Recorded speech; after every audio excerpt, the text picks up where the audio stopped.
What's up, everybody? I'm coming to tell you one more story, but I want to tell you guys also that I don't condone or encourage or promote any type of violence, gang activity, using drugs, none of that. That just happens to be the life that I lived for 40 years, pretty much. You know what I'm saying? So I'm just telling my true crime stories that have already been convicted of, that I'm not incriminating myself or anybody else. These are all things that are on my record already. I did my time for them. They can't come back and re-indict me, none of that. So I'm going to tell you how I turned a 90-day parole violation into 6 years, 8 months. So I'm on the streets. I had been released. I was out like 30 days. 34 days I was out from my first bid. And I get my PO a dirty test, and he violated me, gave me 90 days in DVI, right? So I had to go through the county. I was in county, supposed to be in county 3 days. A homie comes from regular mainline prison out to court to the jail, and he has some contraband that's going to the reception center where I happen to be going, so he gives it to me. I'm supposed to carry it with me and deliver it to the homies where I'm going. But what happens is I didn't secure it. I left it sitting on my bunk, and this cop just barges in my room.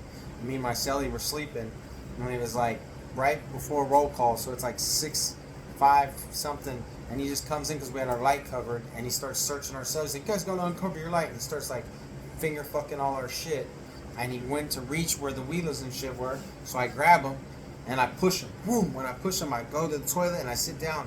He grabs me. Now we're wrestling. He's trying to grab the wheelers. I'm not trying to assault this dude because I don't want to get more time than I already am getting now, because I know I'm at least going to get a violation out of this.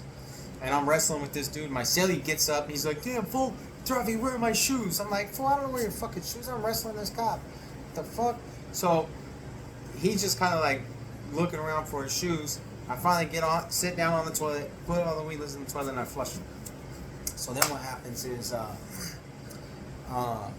I do that. They give me a new charge. PC-32 is utilizing force or violence to stop a custodial officer from doing his duty. It's a 16, 2 or 3. That means it carries 16 months, 2 years, or 3 years. Again, I pleaded it down to 16 months with half. So I get shipped out to reception.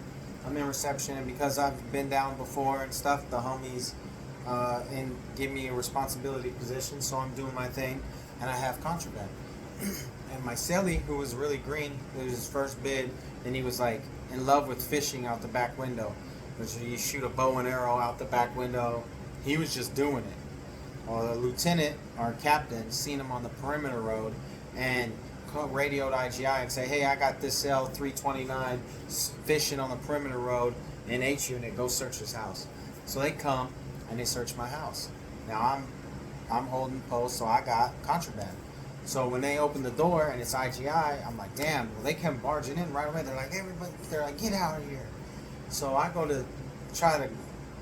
I got the contraband in my hand, so I go to try to like towards the toilet, and the cop like lunges towards me, so I punch him. Whap! And he kind of falls down, and now his partner that's behind him is tangled up with him a little bit. So I just burrow through him, and I sit down on the toilet, and I put the stuff in the toilet. I flush the toilet again. Same the mode of operandi. So I flush him. They rip me out of the cell, beat me up real bad, and cuff me up, then take me to the shoe. I go to the hole. I go to the hole. The DA referral me. The DA picks it up. They give me 2 years. The whole time I'm in the shoe fighting the case, it took like 11 months or something. They give me 2 years, ranked consecutive to the 16 months with half. So they ship me to the shoe, and because I had an assault, I go to Corcoran shoe. They give me an 18-month shoe term too. So by the time I got to the shoe, because I had an assault on staff, they put me in. Let's see. They put me in one block, one left. So they put me in that block, one left, and there's only one dude in there. He's a homie. He's older than me. He's like 40. He's got a cane. He's been in the shoe 15 years. He's from Ripon. So he's like, "Hey, what's up, bro? I can't believe I got a celly. I ain't had a celly. I've been here 15 years. You're my first celly in 15 years. I'm like, "Oh, that's what's up, fool." So we're getting to know each other. Big ass cells, side by side bunks. He's got a TV, which is cool because I didn't have support in prison to have a TV at this time in my life. So we're doing burpees. We're the only homies, so we're getting to know each other, hanging out. We never leave. We go to the yard for 3.5 hours to the kennels. Well, they take us out to committee. We're there about 6 weeks together. When they take us to, they call us out for committee. They're like, hey, check it out. We're gonna send you guys over to 4A, 4 Right group yard. The Northerners and the blacks have a group yard together, and you guys will share the group yard with them. And you know what I'm saying? It's a better operation. And if you guys do good in group yard, we don't have no problem kicking you out of the shoe. So we're excited because group yard's better. You play handball at the burpees. You're with all the homies. You get the bullshit and do war stories. What I'm doing with y'all right now. So we go to the group yard, and you know we go through our little NA process and stuff. Well, our first shower, I go to the shower, and the homie's like, "Hey, Stretch."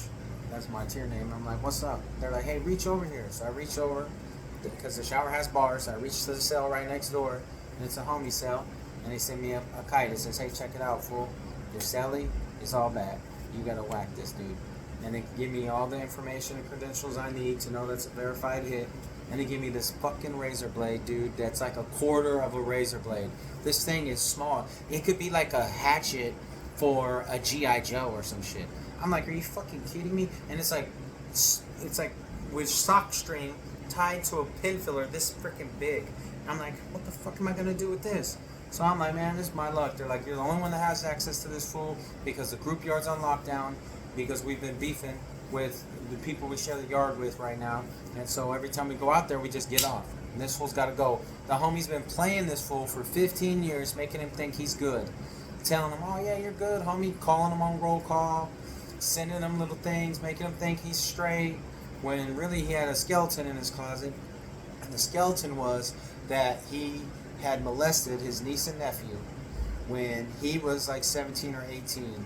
And his nephew became a homie, and that fool became a homie, and when he got to the pen, he reported his uncle for what he did, and the homie's been waiting to whack this fool this whole time, and I'm the lucky dude, the fucking bingo lottery guy that landed in the cell with this dude. And it's fucked up. We'd already been cellies for a few weeks, so we were cool as shit. I thought the dude was alright until I read that. I'm like, oh yeah, this dude's some trash.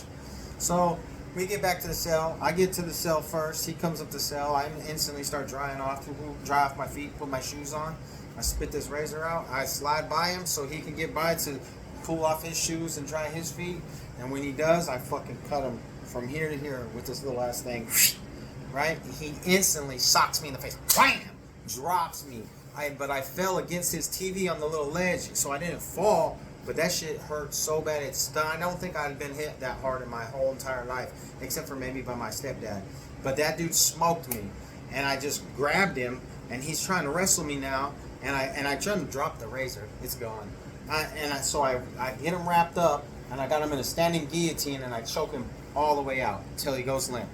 So I'm like, damn, so I grab my fishing line, and I tie his feet together hella good I use my whole fishing line. I'm like, man, damn, I look everywhere. My nose is leaking. I grab this freaking razor blade. I cut on this fool a few more times. You really can't do no damage. And I was really, honestly, I'm not trying to kill the dude. So I flushed the razor blade, and the cops are about to do a walk. So I pull my shit curtain, and I sit on the toilet like I'm taking a shit. And this rookie's like, hey, man, pull the curtain. I'm like, nah, I'm taking a shit. He's like, nah, fucking pull the curtain, right? So I fucking stand up, and I pull the curtain, and this fool's over there tied up. He comes to, he's like, help! And he's leaking blood everywhere. He's like, help! Help! The cops are like, oh shit, it's a rookie. This fool pops the tray slot, sticks his pepper spray through the tray slot, rookie mistake, and drops it. He looks at me, he's like, dude, don't you do it. Now the whole door is honeycomb, so I could literally just spray this cop. He's like, don't you do it. I'm like, look, motherfucker, I'm gonna give you this pepper spray, but don't you fucking mace me. He's like, I won't. I said, don't fucking mace me. I picked it up and handed it to him, sprayed me straight out, maced the shit out of me. I was fucking pissed. I'm like, this bitch. Anyways, they DA referred me, get me an indeterminate shoe. I ended up getting 5 years for that, ranked consecutive to the 2 years and the 16 months. Now, somewhere along the line, the 2 years got ran concurrent by accident because I only ended up doing 6 years, 8 months, and I got out from the shoe. And I ended up beating that indeterminate shoe later on down the road. But yeah, that's what happened. It turned 90 days into 6 years, 8 months. So I'm just letting y'all know, man, this shit sucks. Invest in yourself and stay true to yourself.